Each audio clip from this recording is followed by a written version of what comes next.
Hi there, welcome to Floating in Dreams. This video is going to be my top 5, bottom 5 with Victoria Beckham Beauty.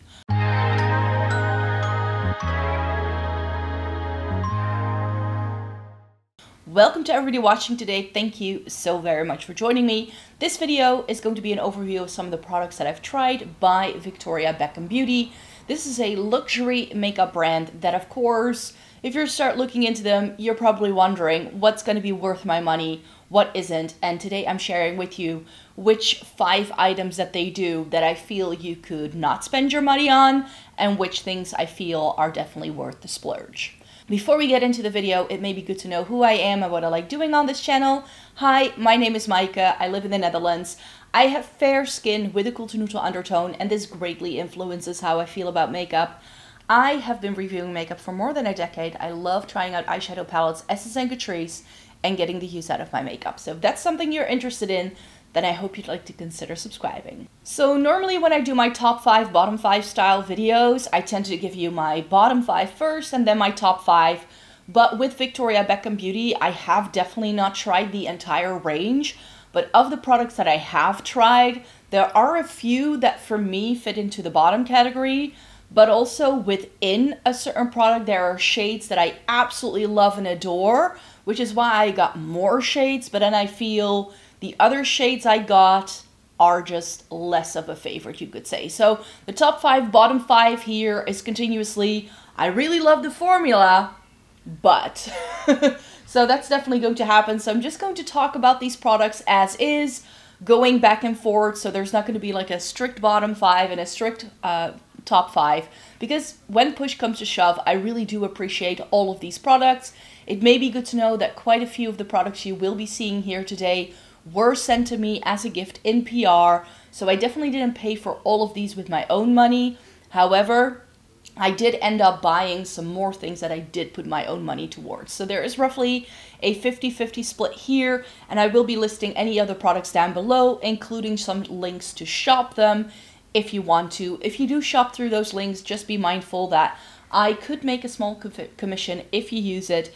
And yeah, let me just rave about this luxury brand, because I think they do some really nice things. If you're asking me, Maaike, I want to start trying Victoria Beckham Beauty, what is the #1 item you would recommend from this brand where you feel they truly shine and they do something special? And it would be their pencil eyeliners. You're probably wondering, Maaike, I can find pencil eyeliners from much cheaper drugstore brands. What makes these so special? A, they do a lot of really good shades. B, they do them in different textures and finishes. So you have matte ones, you have more sparkly things. Like there's a whole array of different things that you might like. And they have some really good swatches for these on their website as well. So I really enjoy those. I think I have reviewed a couple of these as well, so I'll make sure to also link you to any of my blog posts in case you do want to see swatches of all of these products, etc, etc, because I think I've reviewed pretty much everything I have here by now. Yeah, I think the standout product, if you get just one thing from the brand, I would say go for the eyeliners. I have 6 of these now. My favorite one has to be Navy Noir. Finding a good navy eyeliner can be so difficult. These are the ones that you get with like a little sponge tip applicator on the back. I always forget which end is which.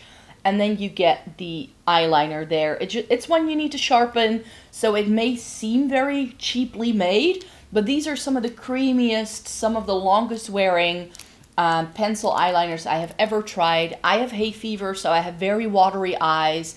And so many of these pencil eyeliners, if I use them anywhere but on my lower lash line, they just smudge and smear everywhere. And with these, I feel I get the creamy formula, but these can also be really nicely used as a liner, and they don't smudge and smear everything everywhere throughout the day, because these do set in place. I'm not sure what makes these so special, but I really love mine. So I already mentioned Navy Noir. One of the other ones I got first up was Sea Gray, and I've had Sequin Green for a while as well. And then later I got Cocoa, which is their famous dark brown, Smokey Quartz, which is like a really nice taupey gold, and I got Bordeaux. which is like a wine red. They also do a really stunning purple one, which is called Fig, that maybe at some point I might buy as well. The brand was now at Selfridges as well the first time I wanted to try them. They were not with a counter at like a beauty store. I had to go to the Victoria Beckham store in Dover Street in London to see these products for myself for the first time. I only picked up the one thing there, and because I was raving about it, the brand saw that, and then they send me a load of things. So I got 3 of these in PR. The other 3 I purchased with my own money. Another product I love from the brand is their eyeshadow. Their matte eyeshadow formula is one that is so good, and in the PR package, I was able to try Tuxedo. So this is the Smokey eye brick in Tuxedo with this really pretty tortoiseshell sort of packaging design that all these products have. And this, the only thing I would not recommend that you do with this is travel with it, because if this cracks, it is one single pan with 4 shades pressed into it. So if you're someone who travels a lot, this is not very travel friendly, I feel. And this is really nice. It's like a smoky eye palette to beat all smoky eye palettes you can possibly find. I wish the taupe shade was the biggest one and not this white one, because I tend to use this shade the most. But you get a nice black, a nice gray. I feel really good when I wear this, and I think the formula is outstanding and definitely some of the best eyeshadow I have ever used. Victoria Beckham as a brand, I believe, is like gluten-free and vegan as well. They are a clean beauty brand, and a lot of their products are infused with like gemstones and like some other things. I don't believe in all of that, but it's definitely a brand that if you find it very important, you know, with animal cruelty and those kind of things, it is a brand that you can look into. However, at the same time, because I like Tuxedo so much, there was one other one in the line that really stood out to me, and it was the shade Royal. And Royal is the blue one. And I was like, you know what? I think it will go really well with the Tuxedo one as well. So I have a bit of both. But this, perhaps because these shades are just such a different like pigment that you need to use to create them, I felt this wasn't as good. I felt the formula was the same, so these feel like really rich, buttery textured shadows, but I felt these had a bit more trouble blending, and also shade-wise, I felt it didn't really go together very well. This is very gray heavy, and nothing here is as cool toned as that gray here. So I felt the shades didn't quite come together for me, so that's why Royal, if that's the one you were eyeing up, I would say no, but if you were looking to buy Tuxedo, I would say yes. So this is my first bottom 5. Product I had to get used to is one of their complexion products. It's their blush in a mini skirt. I believe it's called like the Push Blush, something like that. And this is really pretty. It's like a warmer mauve tone, and when you first buy these, it has the VB stamped into the top. I've used mine enough that that has disappeared, but I really had to go through a learning curve with this one. This wasn't like instant love, and it wasn't until I put it in a Shop My Stash and I really pushed myself to use it every day that I got used to this texture. It is a matte cream stick. It is quite tuggy if you try to apply this straight from the bullet. I feel that this works best if you warm it up on the back of your hand and then pick it up with your finger and then blend it in. That's the best way to do it. If you use this like straight up, I feel the formula is just a little bit too thick. It is a nice formula in terms of longevity, so even if you have oily skin, I think this is going to last. It's a really pretty shade. I just wished also there were slightly more shades in this range. I don't feel there is like a really good cool tone neutral, which is why I went with mini skirt, but I think it's going to be too warm toned for a lot of people who watch my content. But yeah, I do really like this one. This is definitely also in my top 5. So switching to some of the bottom 5 products, and I just wanted to show this to you the way it looks whenever I grab for it. So here is the Posh Gloss in, this has a really weird name. This is in Fizz.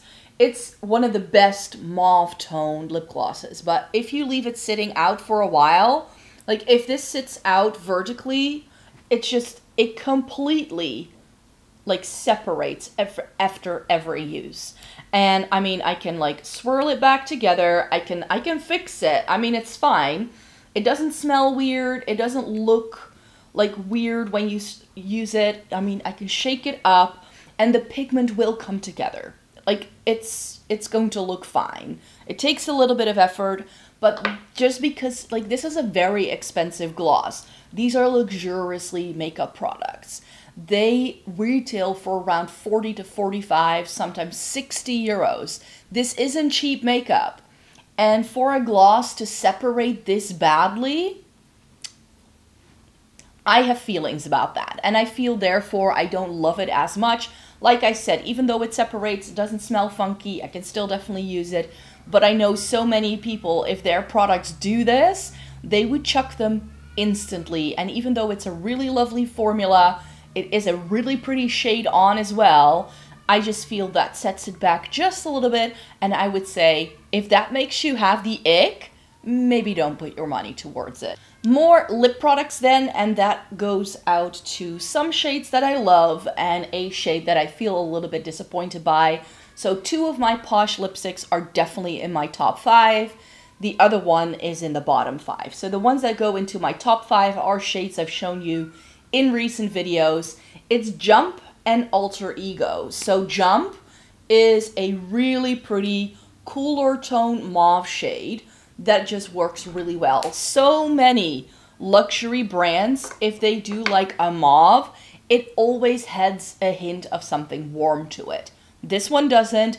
It's a really nice, rich, creamy formula that feels very comfortable on the lips, but is still quite long wearing for how creamy they are.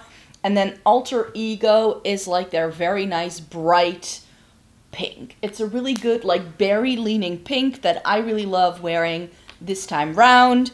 But the one that I don't love as much as the other 2 is the shade Pop. And Pop is just, it's a red, but it's a little bit too orange of a red for me to, like, wear it on the daily. I prefer something if it's a little bit more blue toned. And while this is a classic red, compared to other reds in my collection, I just feel it has a little bit more of that orangey warmth to it than I feel my best in. So it is a pretty lipstick. The formula, as I mentioned, is really, really good on these. Just don't twist them up too far when you apply them, because they have this skinny bullet for a reason. That's to support the lipstick. So don't twist them up all the way. It's going to break off. Be careful when you travel with these as well. That's, I think, my sort of general consensus on the entire line. Maybe also because it is more expensive, I would not be very inclined to just chuck these in a makeup bag and take them with me on the go. That's not how I feel about these products. They feel too precious for me to just be very careless with them. But with the lipsticks and the eyeshadows, I feel you need to be especially careful. Rounding up lips, and this one also goes into the bottom 5 category, and it's their lip stain. I bought this because I was really into lip stains, but something like this by K-Beauty brands, I feel outperforms any westernized version of a lip stain that I have tried, which is why I have so many K-Beauty ones. And the Bitten Lip Tint in the shade Bisou, as stunning as it looks purple in the tube, doesn't it? Like, this looks purple. It looks brown going on, and it doesn't stain at all. This doesn't stay on my lips. Whereas I have tried so many K-Beauty lip stains that really truly stain your lips, and even after the product first wears off, you can still see that wash of color throughout the day. But with this, I feel I can wipe it off instantly, and I have tried everything with this. I've tried putting a lip balm underneath it to help it hopefully like have that balminess.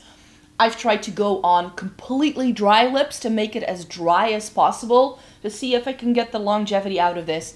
But essentially, I feel this disappears. It's too thin of a formula, and it does accentuate any patchiness you might already have on your lips. I find this very difficult to apply evenly across my lips. And that could just be me, but for me, this is also not a standout product from the line, which is why if you were looking to invest in the brand, this I would not recommend you put your money towards. And like with the Posh lipsticks, I find the Lid Lusters, again, one of the standout products from the line, but I don't feel all of the shades are necessarily right for me. So I got 2 that I absolutely love and adore. One of these products is the first product I ever picked up from the brand. in that store that I just mentioned. But then I paid for 2 other shades in the Black Friday sales, and I like them, but I don't feel they are as rich in shade as the other 2 I already have. So that's why I would say don't put your money towards those 2, but put your money towards the ones that I do know I love. So the first one is Midnight, and the reason why I got Midnight is because I really thought this could work really nicely with Royal, because that's the blue eyeshadow palette, and I was like, I love a navy blue eyeshadow on myself. Navy blue smoky eyes are my favorite thing, and I thought this was going to be the perfect match. But this is just a little bit sheer, so for me, this is one of the later ones I bought. It's gonna go into the bottom 5 because it's pretty, but I feel I need to layer another shade underneath it to really make it have the impact I want it to have. And I feel similarly about Velvet. This is really pretty, but it looked more green on the website than it does in real life. On my complexion, I feel this pulls too much towards the gold. I thought it would be like an olivey green shade. That is also what I get from it in the pan for sure. But in a swatch, it pulls very yellow gold on me. And I thought this was going to be more like a smoky, olivey green, that it would be very perfect to go with sequin green, which is the eyeliner I have. And I feel this is ever so slightly more golden toned rather than having this like grayish undertone that sequin green has. And I thought those could be really nice complementary products for each other, and this was just a tad disappointing. Again, I don't dislike these. They have really stunning formulas, but there's just something about both of these shades that makes me reach for them less. The 2 I would highly recommend you invest in if you like this kind of formula is Mink. Mink is a great smoky, taupey sort of shade. It's really nice, cool toned. It is deep though. If you don't like deep shades, maybe stay away from it. But I definitely think this is a great one to supplement the Tuxedo Smoky Eye Brick with, if you have that. And together with Cocoa, it's like all you need is that eyeliner and this on top, and you have instant smoky eyes. It's really great. This was the first product I ever bought from the brand, and it's been a great investment. I reach for this all the time. And finally, I have Onyx. This was also sent to me in PR, and this is their like black and gray. It's Onyx suggests that it's going to be a black, and it certainly looks like it in the pan, but I feel it pulls a little bit lighter. Again, great for a smoky eye. It's got a little bit of sparkle to it, but this together with the eyeliner in sea gray is such a great pairing as well, and I definitely don't regret this, because this together with Mink, if you want to deepen Mink up even more and make it even more smokier, this is great. And this is so pretty with an angled brush as eyeliner, because it has that hint of sparkle to it. It's really great for the festive season, and I love it for that reason. So there you have it, my top 5, bottom 5 from Victoria Beckham. As I mentioned, I do really enjoy the brand. I just don't think that with this price point, all of the products are worth it to put your money towards, and those are the things that are in the bottom 5. So I don't dislike those products. I know sometimes people feel weird about me dubbing something a bottom 5, but this is just from everything that I've tried. This is how I would categorize them, and I would be very curious to know if there's anything from the brand that you would hope to buy. They don't do sales very often, but I have found that during the Black Friday sales, they definitely have, like the week leading up to it, already some discounts. But wait for the Black Friday weekend, and then you can definitely get some good deals. I think I got 20 or 25% off of my order last Black Friday, and I would definitely wait for a sale like it, just so you can get the most bang out of your buck for sure. Currently, I don't have too many products from the brand that really stand out to me that I would like to try. Maybe the Fig eyeliner, that's still kind of on a wish list, but so far the brand hasn't released anything that I really feel I need to get my hands on. So thank you so very much for joining me here today. Thumbs up this video if you liked it. Subscribe to the channel if you'd like to see more by me. I make several videos every single week, 4 to be exact, over on this channel, 1 on my second channel, and I do write daily blog posts. So you can catch me in one of those spaces in the meantime, and then hope to see you in my next video.